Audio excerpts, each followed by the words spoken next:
በዛሬ ቪዲዮ የማሳያችሁ ዊንዶው 11 እንዴት ኮምፒውተራችን ላይ መጫን እንደምንችል ነው። ከጫንም በኋላ ደግሞ የሚያስፈልጉን ድራይቨሮች እንዴት መጫን እንደምንችሉ አሳያችኋለሁ። እሺ፣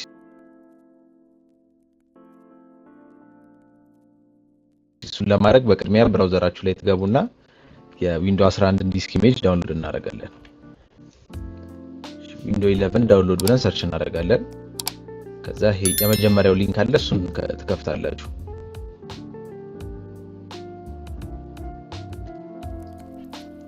እዚህ ጋር ይሄን ከመረጣችሁ በኋላ ዳውንሎድ ትሉታላችሁ። እሺ፣ ቀጣይ ቋንቋ መርጣለን።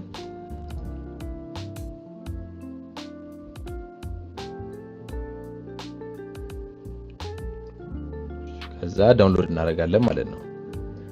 እኔ ኦልሬዲ ዳውንሎድ አድርጌያለሁ፣ እናንተ ዳውንሎድ ታደርጉታላችሁ። እሺ፣ ዳውንሎድ ካደረግን በኋላ ቀጣይ ደግሞ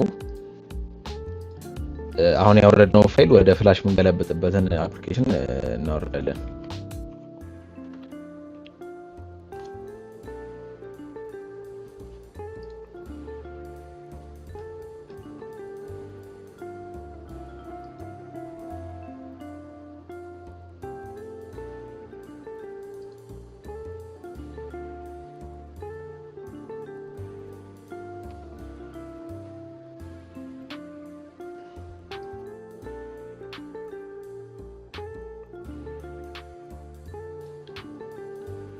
እሺ፣ ካወረድነው በኋላ እንከፍተዋለን። እሺ፣ እዚህ ጋር ፍላሻችሁ 8 ጂቢ ወይ ደግሞ ከዛ በላይ መሆኑን እርግጠኛ መሆን አለባችሁ። ከዛ በታች ከሆነ ፋይሉን ስለማይችለው ከ8 ጂቢ እና ከዛ በላይ መሆን አለበት። እሺ፣ ፍላሻችሁን ከሰካችሁ በኋላ ኮምፒውተራችሁ ላይ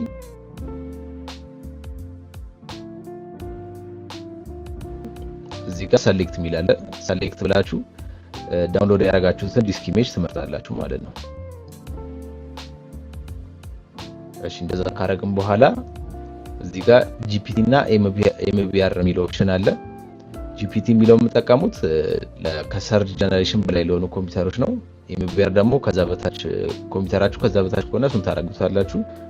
ካልሆነ ግን ባለው ላይ ታረጉና ታስጀምሩታላችሁ።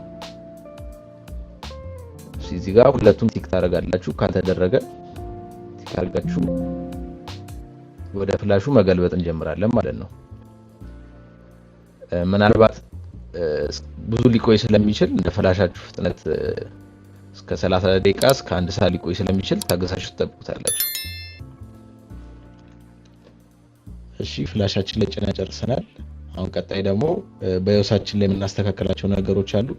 እነሱን አስተካክለን እንዴት ደግሞ ዊንዶውን እንደምንጭን ደግሞ በዛው አሳያችኋለሁ።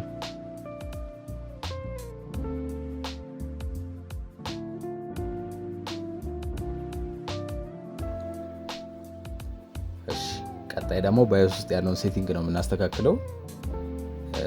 በእኔ ኮምፒውተር F2 ስነካ ነው ባዮስ ውስጥ የሚያስገባኝ። ምናልባት ኮምፒውተራችሁ HP ከሆነ ወይ ደግሞ አንዳንድ ኮምፒውተሮች በስኬፕ ስለሚሰሩ በF2 እምቢ ካላችሁ በስኬፕ ባዮስ ውስጥ ትገባላችሁ።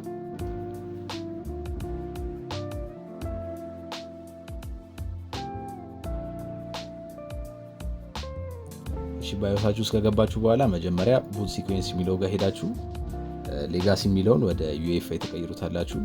ቀጣይ ደግሞ አድቫንስድ የሚለው ጋር ሄዳችሁ ይሄኛውን ታበራላችሁ። መጨረሻ ላይ ደግሞ ሴኪዩር ቡት የሚለው ጋር ሄዳችሁ ይሄን ትመርጣላችሁ። ከዛ ይሄኛው ኢኔብል ከነበረ ዲሴብል ታደርጉታላችሁ። እነዚህ ሴቲንጎች ካስተካከላችሁ በኋላ አፕላይ ብላችሁ ኤግዚት ትላላችሁ ማለት ነው።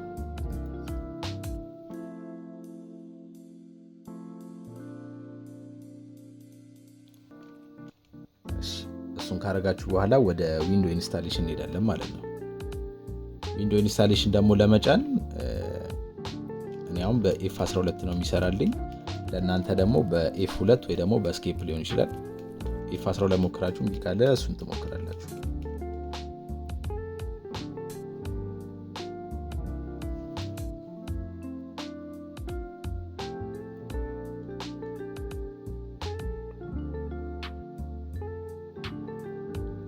ይሄው እንደምታዩት ቡት ድራይቮች ነው የሚያስመርጠን።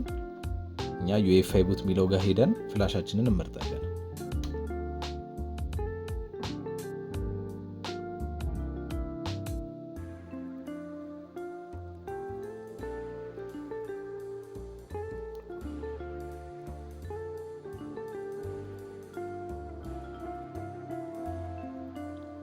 ያው ሴትአፑ መጥቶልናል። ኔክስት እያለን እንጭናለን።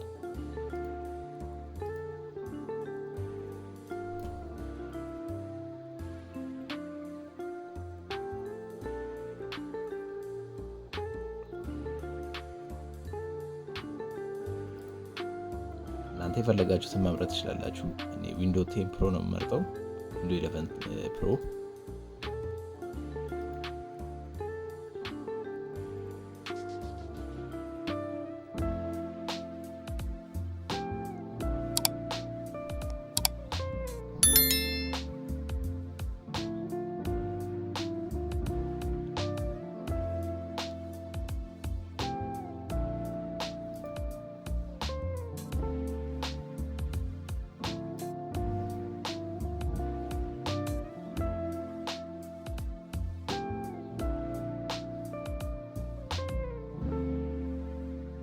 ያው መጫን ጀምሯል።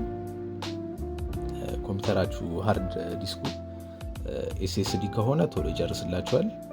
በኤችዲዲ ደግሞ ከሆነ ትንሽ ሊቆይ ይችላል። ብቻ እስኪጨርስ ትጠብቁታላችሁ።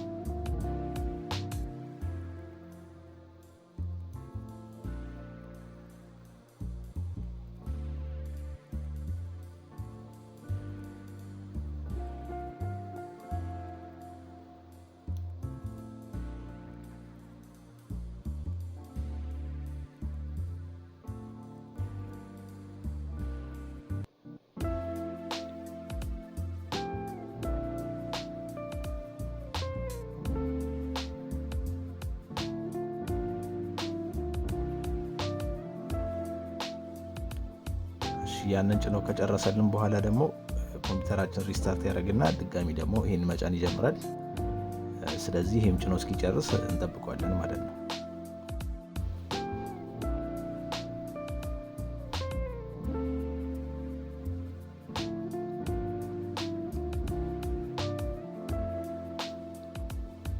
እሺ ይሄኛውንም ጭኖ ጨርሷል። አሁን ደግሞ ጀስት ሞመንት እያለ ነው። ትንሽ እንጠብቀዋለን።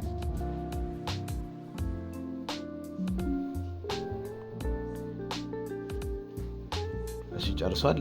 አንዴ ሴትአፕ እናደርጋለን።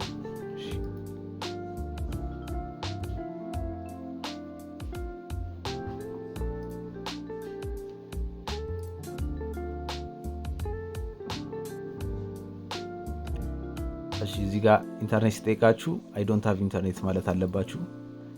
ምክንያቱም ኢንተርኔት ካስገባችሁ በኋላ ማይክሮሶፍት አካውንት አስገቡ ስለሚላችሁ ያኔ አይ ዶንት ሃቭ ኢንተርኔት ካላችሁ ማይክሮሶፍት አካውንት አይጠይቃችሁ። አንዴ ግን ካስገባችሁ ማይክሮሶፍት አካውንት ግዴታ ማስገባት ይኖርባችኋል።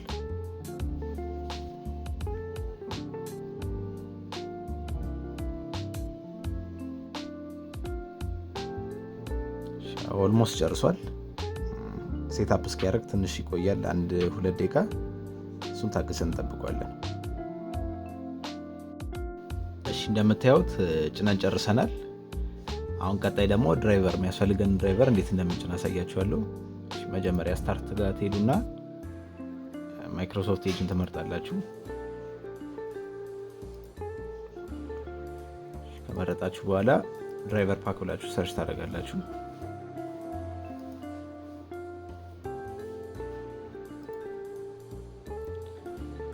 ከዛ ልክኛውን ስነኩ ዳውንሎድ ያደርግላችኋል ይሄንን።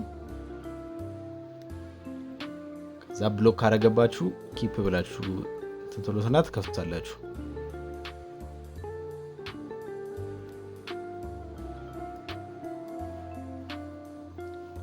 ይሄ የሚሰራው ኦፍላይን ነው። ኦንላይን የሚሰራውን ከፈለጋችሁ ሌላ ሲስተም አለ፣ በሌላ ቪዲዮ ያሳያችኋለሁ። ይሄ ግን ኦንላይን ነው የሚሰራው። ዳት ሚንስ የሚያስፈልጋችሁን ድራይቨር ብቻ ነው የሚጭንላችሁ።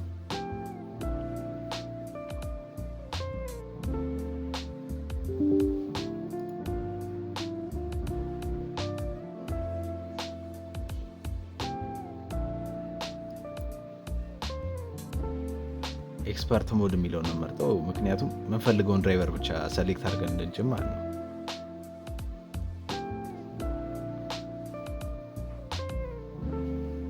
Welcome to the expert mode. Here እሺ you can manage your ከፍቶልናል። computer configuring in the least details. ከፍቶልናል። አሁን የምንፈልጋቸውን ድራይቨሮች ከሱ በፊት ሶፍትዌር እንዳያወርድብን ሶፍትዌር የሚለው ውስጥ ገብተን እነዚህ እናጠፋቸዋለን።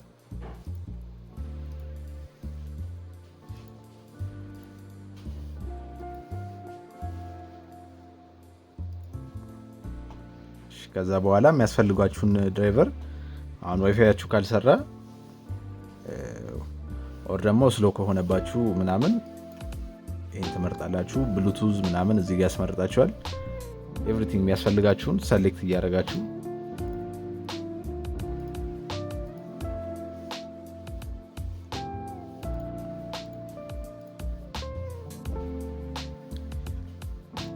ፈልጉትን ከመረጣችሁ በኋላ ኢንስታል ኦል ትሉታላችሁ። ከዛ ዳውንሎድ አድርጎ መጫን ይጀምራል። ከዛ ድራይቨራችሁን ጫናችሁ ማለት ነው። ሌላ የሚያስቸግራችሁ ምናምን ነገር የለም። ቪዲዮ ይሄን ይመስላል ማለት ነው። ያስቸገራችሁ ምናምን ነገር ካለ ኮመንት ላይ አስቀምጡልኝ። የዊንዶ ኢንስታሌሽን እና የድራይቨር አጫጫን ይሄን ይመስላል። በሌላ ቪዲዮ እስክንገናኝ ድረስ ቻው።